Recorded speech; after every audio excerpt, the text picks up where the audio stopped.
Hello, welcome to Dungeoneer'S Pack, a channel bringing you player-focused discussions and character guides for 5th edition Dungeons & Dragons. My name is Josh, thank you for watching. Critical Role is one of, if not the biggest D&D livestream game on the internet. It was only a matter of time that Wizards of the Coast and Critical Role would officially team up. This collaboration resulted in Explorer's Guide to Wildemount, a setting book that will allow groups to jump into the world of Exandria, but more specifically, the continent of Wildemount. Critical Role previously teamed up with Green Ronin to publish the Critical Role Tal'Dorei campaign setting book based on the content from the first campaign in the same world. You can still get your hands on this book from various online retailers if you want to have the complete Exandria experience. I regularly watched Critical Role during their first campaign, which reignited my passion to play D&D. As a fan, I'm beyond happy for the Critical Role team to see how far they've taken their game and turn it into something that can provide a positive experience for those of us in the hobby, as well as those trying to dip their toe into the game. In this video, I'll be helping you decide if Explorer's Guide to Wildemount is worth picking up to use in your D&D games. Campaign setting books tend to be geared towards DMs, but they do often introduce a few character options to help players jump into the setting. 5th edition has changed that up slightly by adding player options with new DM tools with every non-module book. I will be releasing a series of videos with more in-depth look at subclasses, races, and other character options presented in this book in the following weeks. For dungeon masters looking for information more suited to their needs, I will link to some other YouTubers down below that have more information suited to you. With that said, let's get started. The book opens up with a brief introduction that provides general setting information in regards to the technology, languages, holidays, and the 4 main factions in the setting. Those 4 factions are the Dwendalian Empire, the Clovis Concord, the Tribes of Shady Creek Run, and the Kryn Dynasty. The meat and potatoes that will provide a more in-depth understanding of the setting for anyone on either side of the DM screen is in the History of Wildemount section. The creation mythology found in this section can help players that want to take up being a cleric, paladin, or some other divine spellcaster have a better understanding regarding the nature of their abilities and the relationship they have with their god. A huge chunk of the chapter is dedicated to the 4 main regions, their respective history, and their relationship with each other.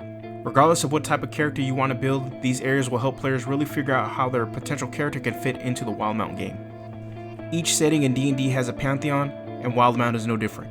Within the History of Wildemount section, there is information regarding the Pantheon and lesser deities for the setting. It provides information ranging from their depiction to their holiday. This allows players that want their character to have an understanding or relationship with the deity to be able to work things out with their DM and set expectations for the campaign. Pantheons of the gods are split up between 3 factions: the prime deities, the betrayer gods, and the lesser idols. The prime deities and betrayer gods do follow the trope of good versus evil aligned gods at war with each other, while the lesser idols are powerful beings that aren't quite gods but still have an influence over the setting. The next chapter in the book focuses on factions and societies. This is a deeper dive into the 4 factions mentioned briefly in the History of Wildemount section. There are other factions that are given more detail which fans of Critical Role may recognize. Just to name a couple, the Cerberus Assembly and the Library of the Cobalt Soul are expanded upon in this book. Each faction provides a ton of information on important figures within those organizations and the organization's overall relationship with other factions in the setting. This is a section that drops a ton of information that allows players to give a foundation to their character, give them the opportunity to align themselves with one of these factions from the get-go, or weave one of these factions into the backstory for the DMs to use throughout their campaign. The book is built in such a way that the more you dig, the more it reveals. The Gazetteer chapter is structured exactly like the one in the Eberron Rising from the Last War setting book. Just like in the Eberron book, the population size, government, economy, and geographical information is all provided. When added with all the info from the previous chapters, you can build a character that is completely immersed with a strong understanding of the country, government, city, and relationships your character has. This is all before even choosing a race or class. Speaking of races, Explorer's Guide to Wildemount provides a mass amount of race information for those found in the Player's Handbook and other ancillary books. The biggest surprise is actually the vast amount of races that were reprinted. Here's a list of what was reprinted: Sea Elf, Aarakocra, Aasimar, Furbolg, Genasi, Bugbear, Goblin, Hobgoblin, Goliath, Kenku, the Eberron version of Orc, Tabaxi, and Tortle. Tortle is considered a reprint, being that its first appearance was during the Extra Life charity supplement released on the DM's Guild, but this is actually the first printing of the race in any book. From this point forward, there's nothing but brand new options that players can use to make characters. Still focusing on races, the Wildemount book introduces 4 new sub-races that are unique to the setting but could be added into other settings. First up is the Pallid Elves. According to the lore, the Pallid Elves are a recent arrival to the setting that worship one of the moons orbiting Exandria. Pallid Elves get a wisdom bonus like Wood Elves, but get a set of spells that are flavorful for worshippers of the moon. Next is the Lotus Den Halfling. They are another wisdom-based sub-race that also get a set of spells, but those spells are nature-based. The last 2 sub-races are variant options for the Dragonborn.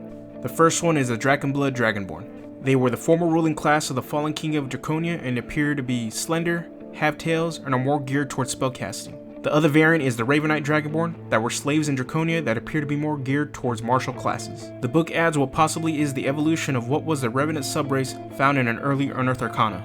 This would allow characters to be returned from the dead by god on the condition that once the task they must achieve is completed, their soul would return to the service of the god that granted them their return. This was a prominent plot thread towards the end of the first Critical Role campaign, and I am glad that a balanced version has made it into print in the form of the supernatural gift called Hallowed One. Hallowed Ones in Wildemount don't follow the same rules that a Revenant would, as they are tied to the region of Blightshore in the eastern coast of Xhorhas. But sometimes losing your character is hard, so this allows an avenue for you to continue to play them if your DM is interested in using this rule.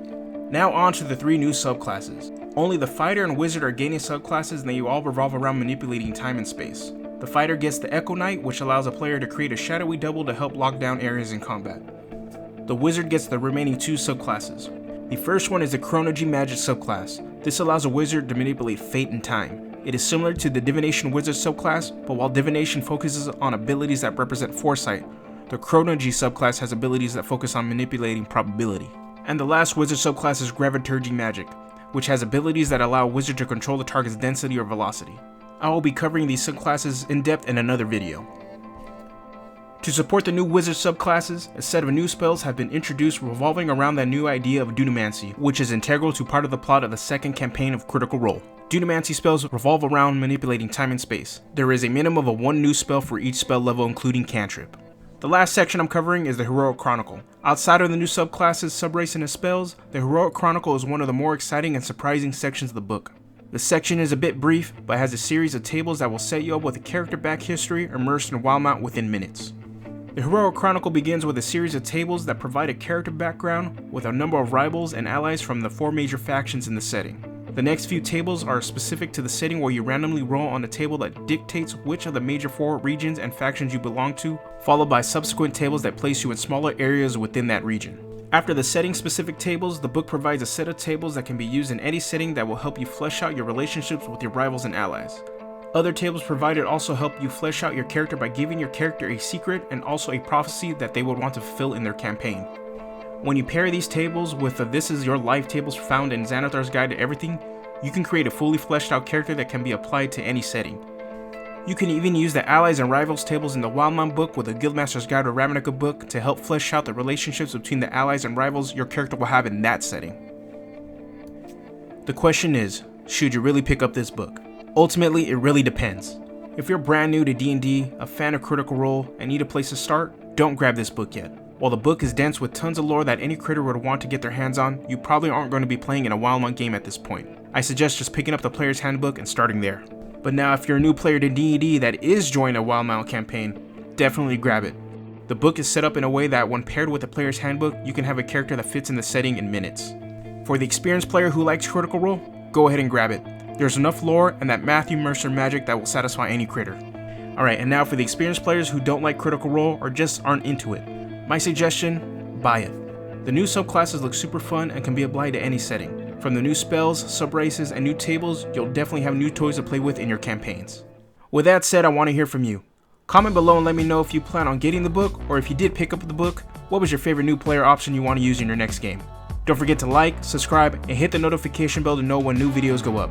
Alright, I'm out of here. Have a good one.